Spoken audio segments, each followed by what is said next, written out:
আমরা তো সবাই কম বেশি তারাপীঠ মন্দিরে গিয়েছি, কিন্তু আপনি কি জানেন এই মন্দিরের পাশেই এমন একটি পবিত্র পুকুর আছে যার জলের ছোঁয়ায় একসময় মৃত মানুষও বেঁচে উঠত।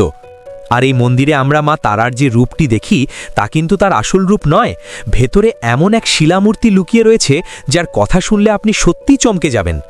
এই মন্দির তৈরি এবং মন্দিরের এমনই কিছু গায়ে কাটা দেওয়া রহস্য যা খুব কম মানুষই জানেন।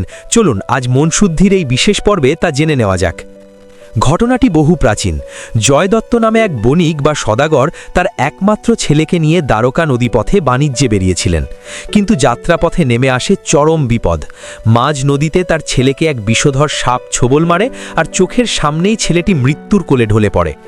শোকে পাগলপ্রায় পিতা মৃত ছেলেকে দাহ করার জন্য নৌকা ভেড়ান নদীর তীরের এক মহা শ্মশানে। ঠিক সেই শ্মশানের পাশেই ছিল একটি ছোট পুকুর বা কুণ্ড। নৌকার রাঁধুনি সেখানে একটি মরা মাছ ধুতে গেলে ঘটে এক অদ্ভুত অলৌকিক ঘটনা। জলের স্পর্শ লাগামাত্রই সেই মরা মাছ জ্যান্ত হয়ে হাত ফসকে জলে সাঁতার কেটে চলে যায়। এই দৃশ্য দেখে চমকে ওঠেন সদাগর। তিনি বুঝতে পারেন এটি কোনো সাধারণ জল নয়। তিনি কাল বিলম্ব না করে তার মৃত ছেলেকে সেই কুণ্ডের জলে স্নান করিয়ে দেন, আর সবাইকে অবাক করে দিয়ে ছেলেটি দীর্ঘ ঘুম থেকে জেগে ওঠার মতো চোখ মেলে তাকায় এবং উঠে বসে।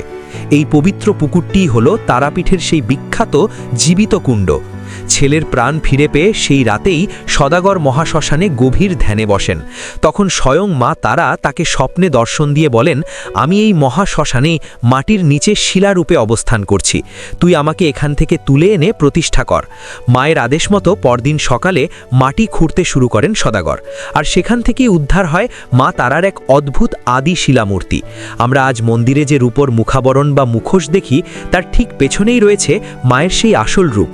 এই মূর্তিতে মা কোনো ভয়ঙ্করী রূপে নেই, বরং সমুদ্র মন্থনের বিষ পান করার পর মহাদেবের জ্বালা জুড়াতে মা তাকে নিজের কোলে নিয়ে অত্যন্ত স্নেহের সাথে মাতৃরূপে স্তন্যপান করাচ্ছেন।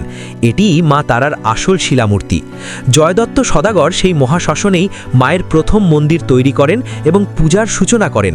কালের নিয়মে সেই আদি মন্দির একসময় ধ্বংস হয়ে গেলেও 1818 সালে ঠিক সেই পবিত্র জীবিত কুণ্ডের পাশেই মল্লারপুরের জমিদার জগন্নাথ রায় আজকের এই বিশাল মন্দিরটি পুনর্নির্মাণ করেন।